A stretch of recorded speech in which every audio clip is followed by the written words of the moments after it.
Hello साथियों, नमस्कार। स्वागत है आप सभी का। कैसे हैं आप सब? उम्मीद करते हैं आप सभी बड़े अच्छे होंगे। दोस्तों, आज के इस वीडियो में हम बात करेंगे मुगल काल से संबंधित 100 महत्वपूर्ण सवाल जो आपकी परीक्षा में बार बार पूछे गए हैं और आने वाली परीक्षा में भी ये बार बार पूछे जाएंगे। ठीक है, तो स्टार्ट करते हैं भाग एक। इसे हम लोग 4 भाग में कंप्लीट करेंगे। सवाल बेहद महत्वपूर्ण है, आपको सारे पार्ट देखने हैं एक एक करके। पहला सवाल आपके समक्ष रखा जाए, मुगल वंश की स्थापना किस वर्ष में हुई थी? मुगल वंश की स्थापना के विषय में बात करेंगे तो इसकी स्थापना का श्रेय बाबर को जाता है। जैसा कि आप सभी जानते हैं, बाबर ने इब्राहिम लोदी को पराजित करने के बाद 1526 में क्या किया था? मुगल वंश की स्थापना की थी। तो ये चीज आपको अच्छे से मालूम होनी चाहिए, इसके विषय में सबको जानकारी होनी चाहिए। अगला सवाल आपके स्क्रीन पर है, बाबर के पिता का क्या नाम था? बाबर के पिता का क्या नाम था? तो बाबर के पिता का नाम था उमर शेख मिर्जा। क्या नाम था? उमर शेख मिर्जा। अच्छा, बाबर के विषय में थोड़ी जानकारी आपको हम बता दें तो बाबर का जन्म 14 फरवरी 1483 में हुआ था। कब हुआ था? 14 फरवरी 1483। ये किसका जन्म दिवस है? ये बाबर का जन्म दिवस है। ये आपको बड़े अच्छे से याद रखना है, भूलना नहीं है। फरगना में इसका जो निधन है वो 26 दिसंबर 1530 में माना जाता है। ये भी आपको याद रखना है। इसकी समाधि को आप क्या कहते हैं? बागे बाबर कहते हैं। ठीक है, तो ये आपको अच्छे से याद रखना है। आइए अगले सवाल की तरफ बढ़ते हैं। भारत का प्रथम मुगल बादशाह कौन था? जो स्थापना करेगा वही आपका प्रथम बादशाह कहलाता है। तो इस आधार पर अगर हम देखेंगे तो बाबर को ही मुगल साम्राज्य का या मुगल वंश का पहला राजा माना जाता है। ठीक है, अगला सवाल रहेगा, पानीपत की पहली लड़ाई कब लड़ी गई थी? पानीपत की जो पहली या फर्स्ट लड़ाई है वो 1526 में लड़ी गई थी। आपको मैंने थोड़ी देर पहले ही बताया है, इब्राहिम लोदी और बाबर के बीच में। इसमें होता क्या है, इसमें इब्राहिम लोदी हार जाते हैं और बाबर जीत जाते हैं। समय 21 अप्रैल, और इसके बाद मुगल साम्राज्य की नींव पड़ जाती है। नेक्स्ट, समझ गए? और चंदेरी का युद्ध कब हुआ था? चंदेरी का जो युद्ध है वो 29 जनवरी 1528 में हुआ था। तो अगर आपको नहीं याद है तो आप इसे अच्छे से लिख लीजिएगा, भूलिएगा नहीं, है ना भाई। चलिए आगे बढ़ेंगे। अगला महत्वपूर्ण सवाल है कि बाबर ने तुझके बाबरी नामक अपने संस्मरण किस भाषा में लिखे थे? बाबर ने तुझके बाबरी नामक अपने जो संस्मरण है वो तुर्की भाषा में लिखे थे। किस भाषा में? तुर्की भाषा में। तो ये जानकारी भी आपके पास अच्छे से होनी चाहिए। अगला सवाल है, दिल्ली में मुगल साम्राज्य की नींव किस लड़ाई के परिणाम स्वरूप पड़ी? दिल्ली में मुगल साम्राज्य की जो नींव है वो किस लड़ाई के परिणाम स्वरूप पड़ी? तो इसको कई बार बता चुके हैं, पानीपत की पहली लड़ाई के परिणाम स्वरूप पड़ी।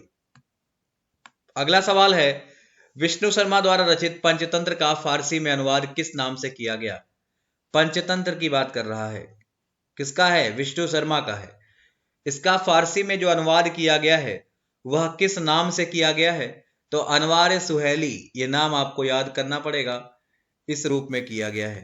ठीक है, अच्छे से याद रखें। भारत में सबसे पहले तोपखाने का प्रयोग किसने किया था? ये आपका सवाल रहेगा। भारत में सबसे पहले तोपखाने का प्रयोग बाबर के द्वारा किया गया था। ठीक है, इसे कलंदर भी कहा जाता है। बाबर को कलंदर भी कहा जाता है, मतलब बहुत बड़े दिल वाला। नेक्स्ट आइए, खानवा के युद्ध में बाबर द्वारा पराजित किए जाने वाला राजपूत राजा कौन सा था? खानवा के युद्ध में बाबर के द्वारा पराजित किए जाने वाला जो राजा था वो कौन सा था? तो नाम अगर आपसे कोई पूछेगा तो राणा सांगा आपको अच्छे से दिमाग में सेट रखना है। और आपका जो खानवा का युद्ध है वो 1527 में बाबर और मेवाड़ के राजा राणा सांगा के मध्य में हुआ था। इस युद्ध में बाबर जीत जाते हैं, राणा सांगा हार जाते हैं। इसी युद्ध में बाबर ने जिहाद का नारा दिया था, कई बार आपसे पूछा गया है। और खानवा का युद्ध जीतने के बाद बाबर कौन सी उपाधि धारण करता है? तो गाजी की उपाधि धारण करता है। यह भी कई बार आपसे पूछा गया है, तो आप इसे अच्छे तरीके से याद रखना, भूलना नहीं। चलिए अगला सवाल है, बाबर की मृत्यु कहां पर हुई थी? तो बाबर की मृत्यु को लेकर सवाल कई बार किया है, ये आगरा में हुई थी। कहां पे? आगरा में। एक सवाल आपको नीचे कमेंट बॉक्स में सभी को कर देना है कि आगरा किस नदी के किनारे स्थित है। ये आपको नीचे कमेंट बॉक्स में बताने का प्रयास जरूर करना है।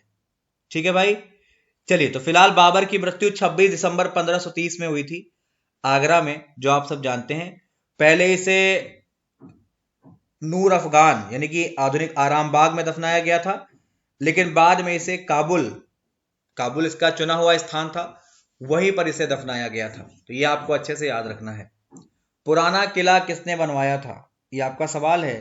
पुराना किला जो है वह किसके द्वारा बनवाया गया था, तो इसे शेरशाह सूरी के द्वारा बनवाया गया था। ये आपको याद रखना है अच्छे तरीके से, समझ गए आप। अच्छा, एक सवाल आपको नीचे कमेंट बॉक्स में लिखना है, पद्मावत की रचना किसके टाइम में हुई। ये आपको नीचे कमेंट बॉक्स में सभी को बताने का प्रयास करना है, पद्मावत की जो रचना है वो किसके टाइम में हुई।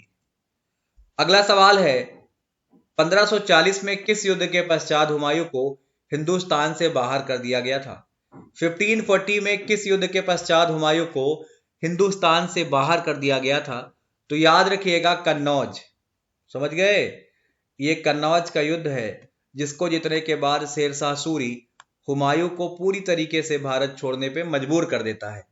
तो ये आपको पॉइंट याद रखना पड़ेगा। अगला सवाल है, बाबर की मृत्यु किस वर्ष हुई थी। हम आपको बता चुके हैं, बाबर की मृत्यु 1530 में 1530 में हुई थी। समझ गए आप, ये बड़ा इंपॉर्टेंट रहेगा आपके लिए। अगला सवाल है, कन्नौज का युद्ध आखिरकार लड़ा कब गया था, ये आपका सवाल रहेगा। तो कन्नौज का युद्ध 1540 में यानी कि 1540 में लड़ा गया था। किसके बीच में, हुमायूं और शेरशाह के बीच में। कन्नौज के युद्ध को एक और नाम दिया जाता है, जो आपको नीचे कमेंट बॉक्स में लिखना है। कन्नौज के युद्ध को एक और युद्ध भी कहा जाता है, ये आपको नीचे कमेंट बॉक्स में सभी को बताना है। फिलहाल यहाँ पे आपका 1540 सही है, और आपको याद भी रखना है क्योंकि आपके एग्जाम में कई बार पूछा गया है। अगले सवाल में बात करेंगे, तो दिल्ली में हुमायूं का मकबरा किसने बनवाया था। दिल्ली में हुमायूं का जो मकबरा है वो हाजी बेगम के द्वारा बनवाया गया था। किसके द्वारा, हाजी बेगम के द्वारा बनवाया गया था। ये इनकी प्रिय पत्नी थी, आपको याद रखना है। ठीक है भाई, चलिए आगे बढ़ते हैं अगले सवाल की तरफ। बाबर की माता का नाम क्या था। बाबर की माता का नाम भी पूछा गया है, तो याद रखिएगा कुतलुग निगार खानम, ये बाबर की माता का नाम था। किसका नाम था, ये बाबर की माता का नाम था। अगला सवाल है, टोडरमल ने अकबर से पूर्व किसके अधीन सेवा करी थी। टोडरमल से पहले ये किसके अधीन कार्य किया करते थे, तो ये आपको दिमाग में सेट रखना है। टोडरमल पहले शेरशाह सूरी के दरबार में काम किया करते थे। ठीक है, तो ये पॉइंट आपके लिए जरूरी है। टोडरमल को लेकर कई बार सवाल किए गए हैं। पहला, अकबर के नौरत्नों में से एक थे, इनका जन्म लहरपुर उत्तर प्रदेश में हुआ था। समझ गए, ये सीतापुर जिले की कहानी है, तो ये आपको अच्छे से याद रखना है। टोडरमल इनके दरबार में अहम भूमिका में थे। नेक्स्ट, अकबर कितने वर्ष की आयु में सम्राट बना था। अकबर कितने वर्ष की आयु में सम्राट बना था, तो अकबर मात्र 13 वर्ष 4 महीने, लगभग 13 साल की अवस्था में सम्राट के पद पे आसीन हुआ था। तो ये पॉइंट आपको दिमाग में अच्छे से सेट कर लेने हैं, भूलने तो बिल्कुल नहीं है। समझ गए, चलिए आगे बढ़ते हैं। कालानौर में राज्याभिषेक के समय अकबर की अवस्था कितनी थी। कालानौर में जब राज्याभिषेक हुआ उस समय अकबर लगभग 13 साल का था। एक सवाल आपको नीचे कमेंट बॉक्स में लिखना है सभी को कि अकबर का अंगरक्षक कौन था या संरक्षक कौन था। ये आपको नीचे कमेंट बॉक्स में जरूर बताने का प्रयास करना है। अगला सवाल रहेगा, पानीपत का सेकेंड लड़ाई किन दोनों के बीच में हुआ है। पानीपत का जो दूसरा युद्ध है वह किसके किसके मध्य हुआ है, ये आपको बताने का प्रयास करना है। तो याद रखिएगा, पानीपत का जो दूसरा युद्ध है वो 5 नवंबर 1556 को अकबर और हेमू के बीच में हुआ था।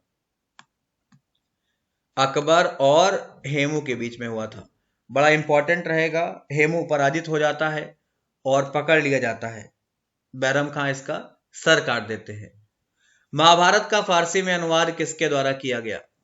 महाभारत का फारसी में जो अनुवाद है वो बदायूनी के द्वारा किया गया है।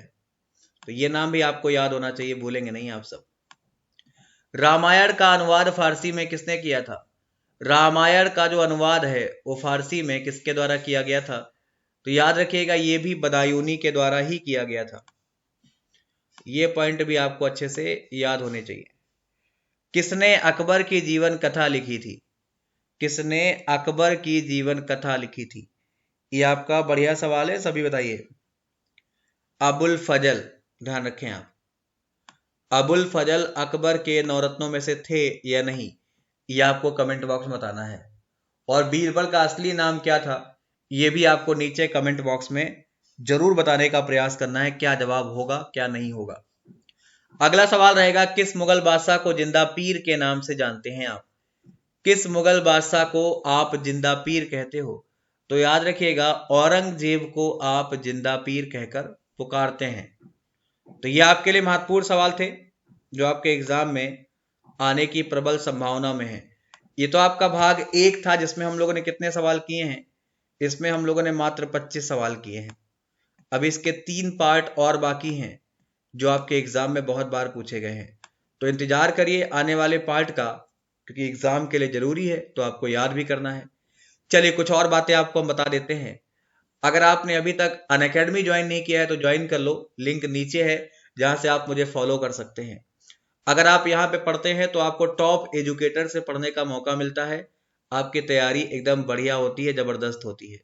तो आप कोशिश करिए, जरूर ज्वाइन करिए। और इम्पॉर्टेंट बात ये भी है कि यहाँ पर आप अगर मेरा कोड यूज करके प्लस ज्वाइन करते हैं तो उसका फायदा आपको मिलता है, आपको चीजें डिटेल में करने को मिलती हैं, डिटेल में पढ़ने को मिलती हैं। और अगर आपके पास पैसा नहीं है तो आप मेरी फ्री क्लास भी कर सकते हैं, जिसके लिए अनलॉक कोड आपको यूज करना है दीपक सिंह YT10, और वहां पर आप मेरी फ्री क्लास कर सकते हैं। ठीक है भाई, तो ये आपके लिए बड़ा जरूरी है। और ये आपके आने वाले बैच है जिनको आप ज्वाइन कर सकते हैं। इसमें आपको सारे विषय एक साथ पढ़ाए जाएंगे। तो ये 18 अगस्त का बैच है। अगर आप बाद में देख रहे हैं तो आप रिकॉर्डिंग भी देख सकते हैं, कोई बड़ी बात नहीं है। ठीक है भाई, यहाँ पर आप अपने डाउट पूछ सकते हैं, जो भी आपके मन में डाउट है वो यहाँ पर आप क्लियर कर सकते हैं, पूछ सकते हैं, आपकी समस्याएं सॉल्व हो सकती हैं। समझ गए? और ये आपके प्लस के चार्ज हैं। अगर आप 24 मंथ का प्लस एक साथ लेते हो तो आपको 150 पर मंथ के हिसाब से पे करना है। अगर आप 12 मंथ का प्लस लेते हो तो आपको 250 रुपये पर मंथ के हिसाब से पे करना है। तो बहुत ज्यादा कम फीस है, आप सब ज्वाइन करें और इसका फायदा उठाएं।